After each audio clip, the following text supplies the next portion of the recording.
종료주일이면서 오늘로부터 고난 주간이 시작이 되는 날입니다.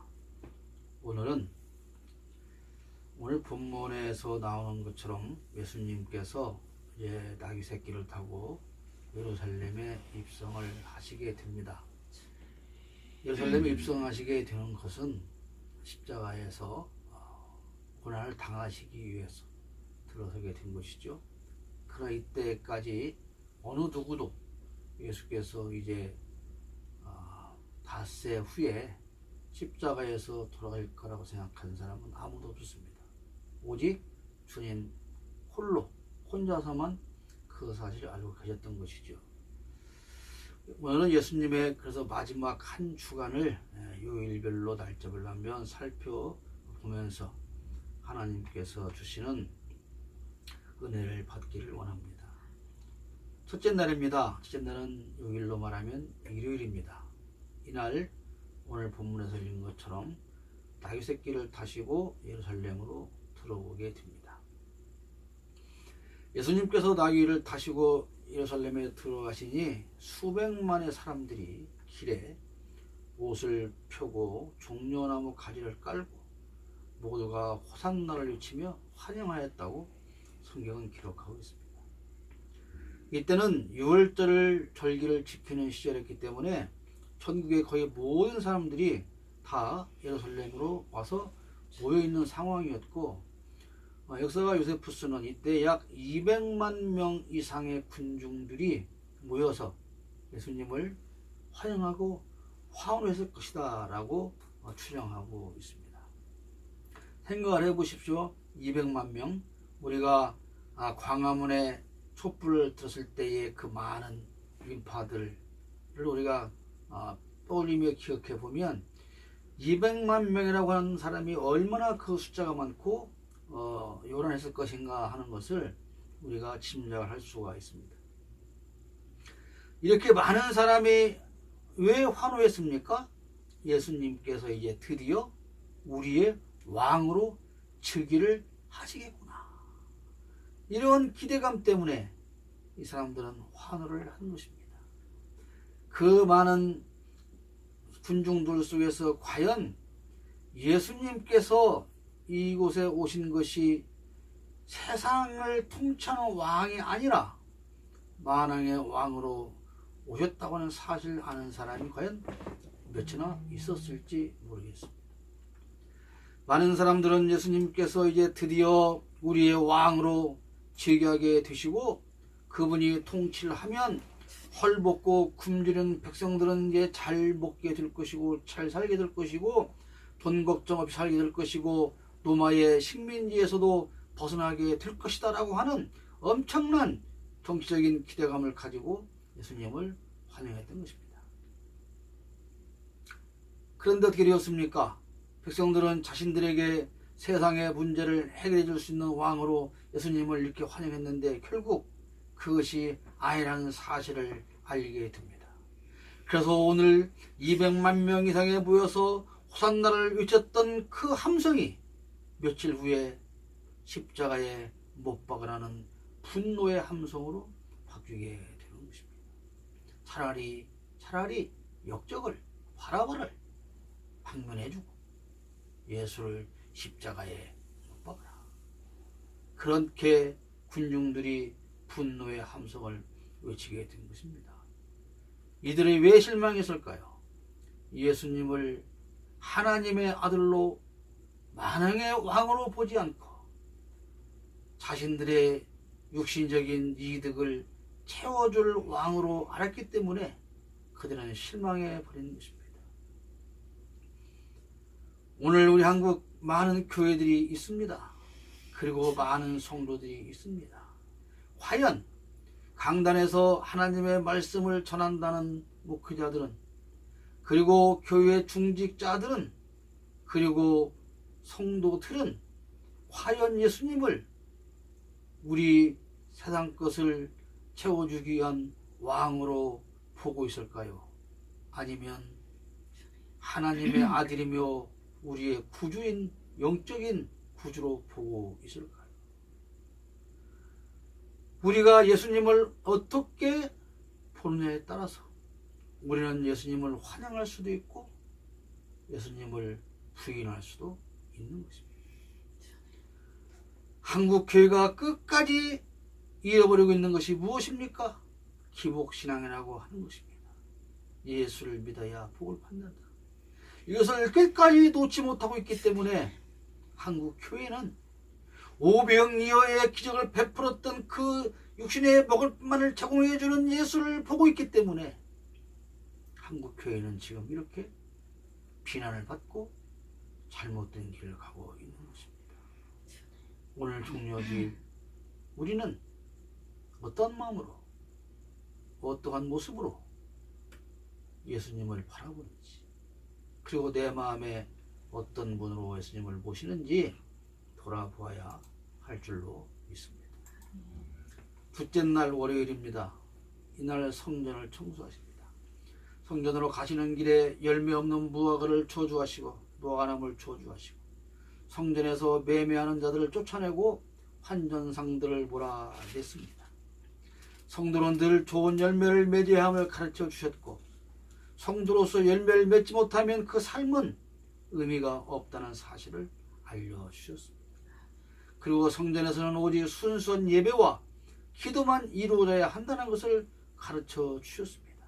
그러면 왜 이 만민의 기도하는 집이어야 하는 그 성전에서 매매하는 장사꾼이 있고 돈을 바꿔주는 환전상들이 있었을까요? 자, 이때 제사를 지내기 위해서 6월절이지 않습니까? 제사를 지내기 위해서 전국의 많은 백성들이 제물로 드릴 송아지나 양이나 비둘기를 다 자기 형편에 맞게 가지고 옵니다. 그러면 성전에서 제물로 드리기 전에 이 제물이 흠이 있는지 없는지 검사를 받아야 돼요. 근데 그 검사를 누가 해요? 제사장들이 합니다. 그래서 이끌고 온 백성들은 자기 집에서 제일 좋고 흠이 없는 걸로 끌고 왔을지라도 검사랑 제사장들이 이거 흠이 있구만. 그러면 못 들어가는 거예요. 그럼 어떻게 해야 돼요? 다시 사야 돼요. 그걸 누가 팔아요? 세상에 파는 거예요. 오히려 지들이 파는 폭리를 취하고 파는 그 양은 흠투성이. 그런데 그것을 통과시켜주고 폭리를 취하는 겁니다. 그래서 이 성전 입구에서부터 난리통이 벌어지고 있는 거예요. 도망가는 양, 쫓는 양, 똥 싸는 양, 소리 지르는 사람, 흥정하는 소리, 깎아주는 소리, 싸게 달라는 사람, 비싸다가 어성치는 사람, 이러니 그 성전이 지금 한번 생각을 해보세요. 지금 어떤 모습이겠는가? 하나님 앞에 예배를 드려야 할, 제사를 드려야 할 그 성전의 분위기가 지금 어떻겠는가? 그것뿐이 아닙니다. 거기는 매매상들이 환전상이 있어요. 환전상은 뭐하는 사람들입니까? 자, 그 예물을, 돈을, 헌금을 드릴 때에 이스라엘 세겔 화로 드려야 됩니다. 세겔로 드려야 되는데, 통용 화폐는 세겔이 아니에요. 로마 화폐를 쓰는 거예요. 그러니까 로마 화폐를 가지고 오면 그걸로 헌금을 드릴 수가 없으니까 세겔로 환전을 해줘야 되는데, 거기서 또 폭리를 취하는 겁니다. 난리가 나는 거죠. 그래서 성전에 가서 예배를 해야 되는 이 날에 성전은 시장통에 튀어져 버리는 거예요. 성전 입구에서는 짐승을 파는 시장 형성되고 환전상들이 서로 자기 돈 바꿔가라고 아우성을 치고 이렇게 해서 피를 빨아먹고 성전을 아수라장으로 만드는 그것을 보신 예수님께서 그들을 쫓아내고 다 엎어버리고 하신 것입니다. 신앙생활이 누군가 어떤 개인들의 이득을 채우기 위한 것이어서는 안 됩니다. 오늘에도 교회와 신앙을 자신의 이득과 권력을 채우기 위한 수단으로 이용하는 사람들이 많습니다. 어제 페이스북에도 우리 집사님 올린 보면 어느 교회를 배경으로 예배당 앞에서 찍어서 올리는 것을 보지 않습니까? 어떤 여성 정치인은 자신의 이득을 챙기기 위해서 일주일에 한 번은 절에 가서 새벽 예불을 했고 천주교회 가서는 영세를 받았고 교회에서는 집사직을 받았습니다. 이게 어찌 전능하신 하나님이겠으며 어찌 신앙이라고 할 수가 있겠습니까? 더러운 세상의 이득을, 더러운 세상의 권력을 거머쥐기 위해서 하나님을 팔아먹는다. 성도는 성령을 모시고 사는 자신의 심령을 그리스도의 보혈로 정결케 해야 됩니다. 성전을 정결케 하는 것은 그걸 보여주는 거예요. 왜요? 우리 몸은 뭡니까? 그리스도의 성전입니다. 우리 몸은 그리스도의 성전이기 때문에 성령님만 모시고 살아가야 되는데 우리 성전은 지금 양을 팔기 위한 모습으로, 돈을 받기 위한 모습으로, 더 많은 것을 갈취하기 위한 모습으로 지금 난리가 터져 있는 그런 상태가 아니냐 이 말입니다.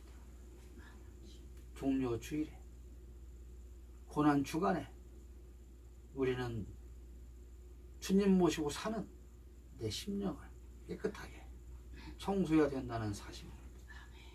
그 다음에 3일 화요일, 이날은 과부 여인의 헌금을 칭찬하십니다. 부자들은 성전에 들어오면서 거만한 모습으로 남에게 보여주려는 듯한 거액의 헌금을 자랑스럽게 연보통에 넣습니다. 그러나 고개도 들지 못하고 가난한 한 여인 과부는 자신이 드린 헌금이 너무 적다는 생각으로 부족해서 고개도 들지 못하고 부끄러운 마음으로 조심스럽게 헌금을 합니다. 그러나 이 과부의 보잘것없는 두 랩돈은 그녀가 가진 재산 전부였다는 사실입니다. 1억을 가진 사람이 100만 원을 내는 거하고 10,000원밖에 없는 사람이 10,000원을 내는 거하고 어느 것이 진정한 헌금입니까? 예수님은 지금 그걸 말씀하고 있는 것입니다. 1억을 가진 사람이 100만 원을 내면서 10,000원밖에 없는 사람이 10,000원 내는 것을 보고 무시하고 있다면, 손가락질 하고 있다면 하나님은 과연 누구의 것을 진심으로 드린 걸로 인정하시고 받아주시겠냐고 하는 것입니다. 부자들은 상대적으로 많은 걸 드리는 것 같지만 자신의 재산에서는 표시도 나지 않을 그런 금액입니다.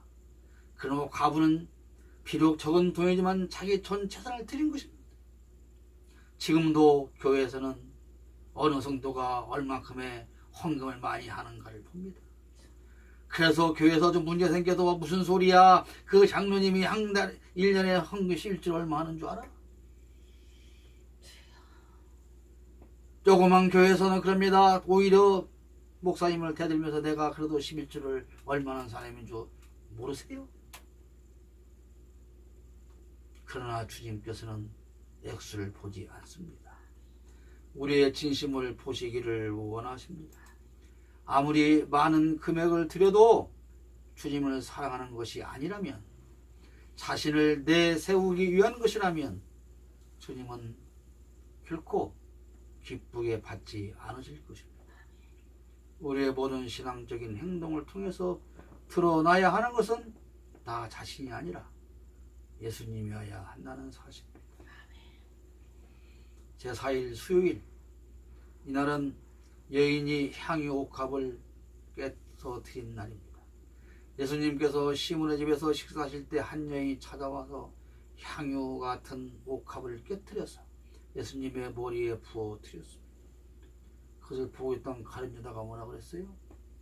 아니, 그 비싼 것을 팔면 300데나리온을 받을 수 있을 텐데 그것을 팔아서 그 돈을 가지고 구제를 해야지, 그것을 깨뜨려서 머리에 붓는 게 말이 되느냐? 이렇게 신란을 할 때 예수님 뭐라고 하십니까? 아니다, 내 장례를 준비하는 것이다. 300데나리온 1년치 연봉을 말합니다.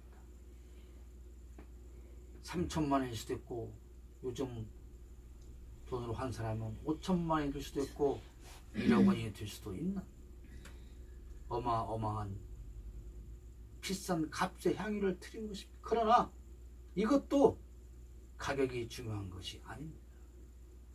우리의 삶을 통해서 향유와 같은 향기를 세상에 전해야 함을 가르쳐 주는 사건입니다. 종료주일에 고난주간에 우리는 무엇으로 세상에 그리스도의 향기를 전해야 할지 생각해야 한다는 것입니다.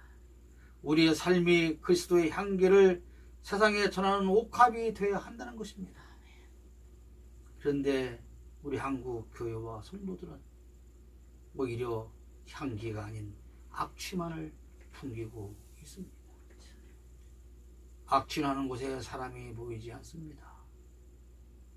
벌레만 모입니다. 파리만 모입니다. 여기서 옥합은 주님의 몸을 말합니다. 그것을 깨뜨린 것은 예수님께서 십자가에서 자신의 몸을 찢고 돌아가시는 것을 상징합니다. 옥합은 주님의 몸입니다. 그러나 옥합은 또 나의 몸입니다. 우리도 이 옥합이 깨어진 것처럼 내 몸을 깨뜨리는 그 희생을 통해서 세상에 향기를 전달해야 한다는 사실입니다. 예수님의 몸이, 예수님의 옥합이 십자가에서 찢겨지지 않았다면 우리와 아무 상관이 없습니다. 마찬가지로 옥합인 우리의 몸이 깨뜨려서 세상에 그리스도의 향기를 전하지 않는다면 종료주일도 고난주간도 주님의 십자가도 부활도 우리와 상관이 없다는 말씀입니다.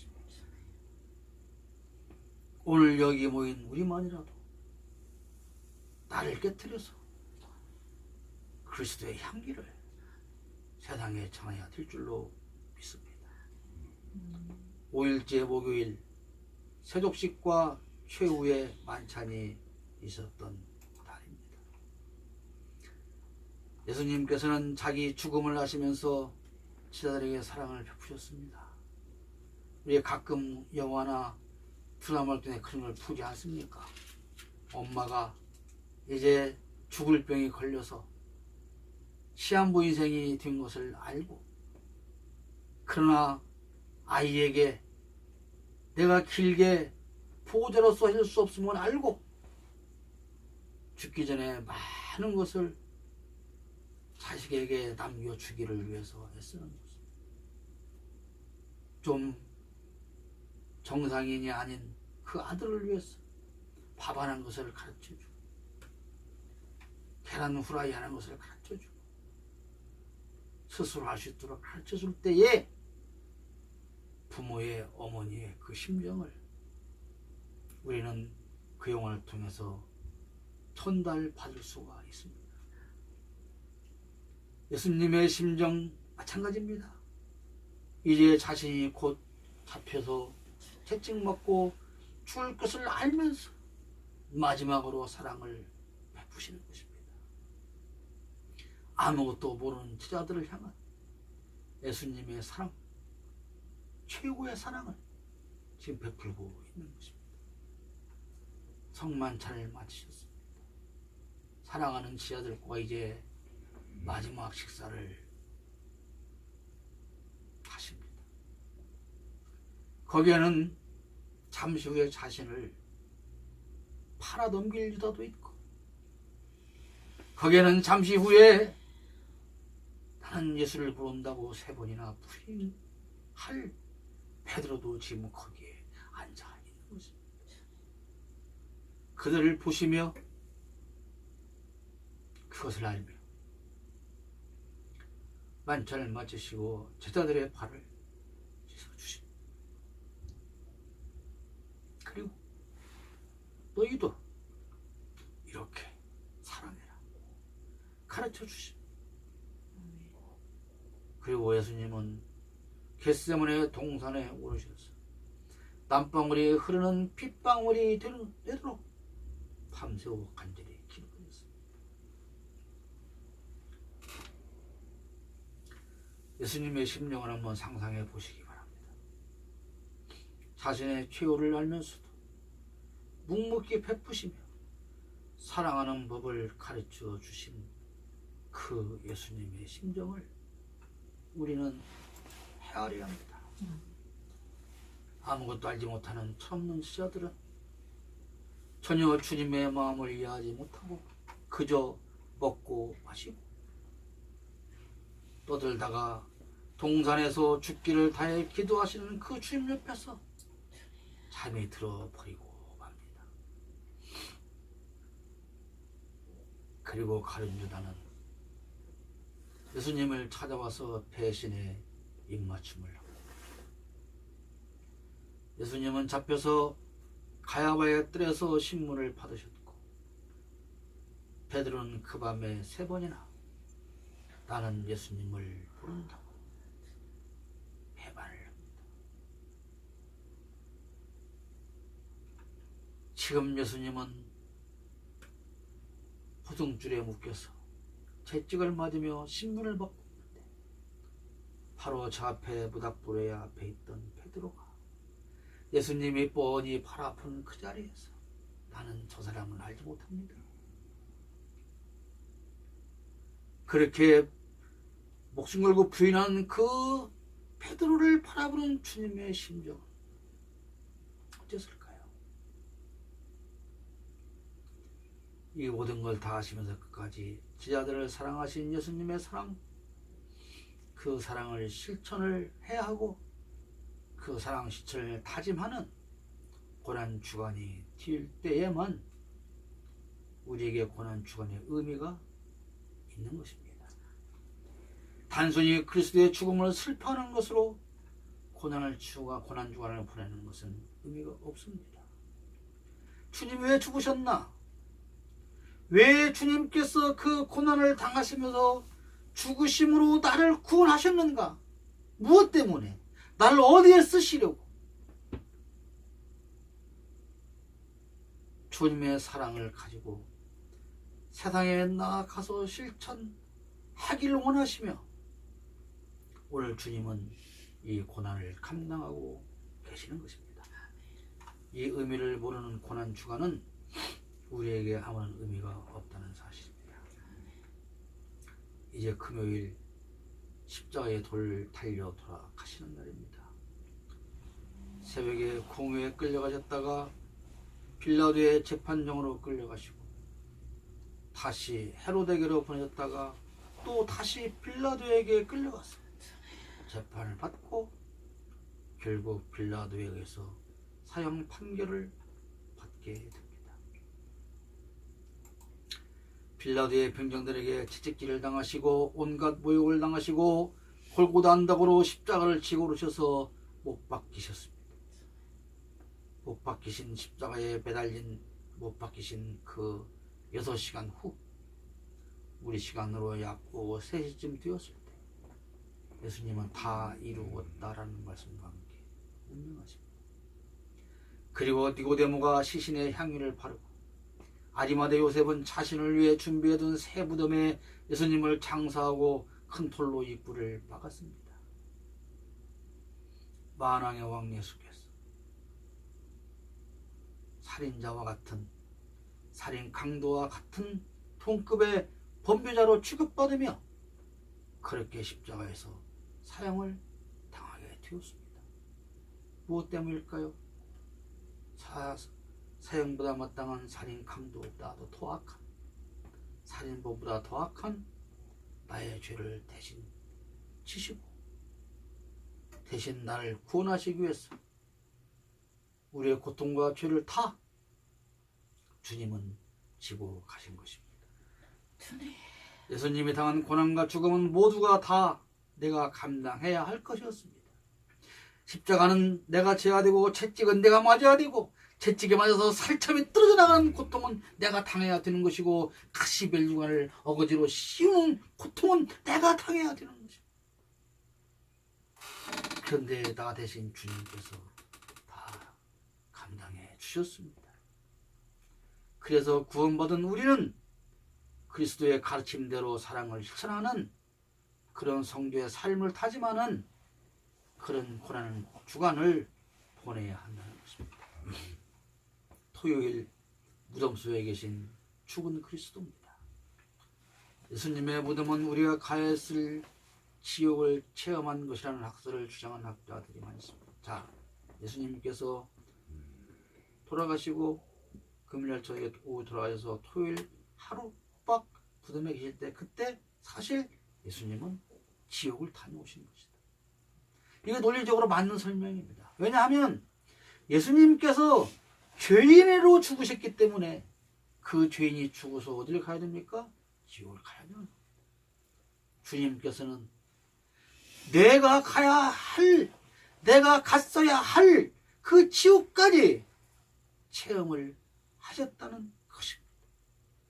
실제로 지옥에서 그 지옥의 고통을 체험하셨다는 것입니다. 그래서 우리는 지옥에 가지 않게 되는 것입니다.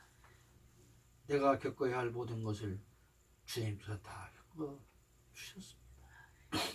그리고 제8일 한 주간이 지나고 일요일 새벽 예수님은 부활하십니다.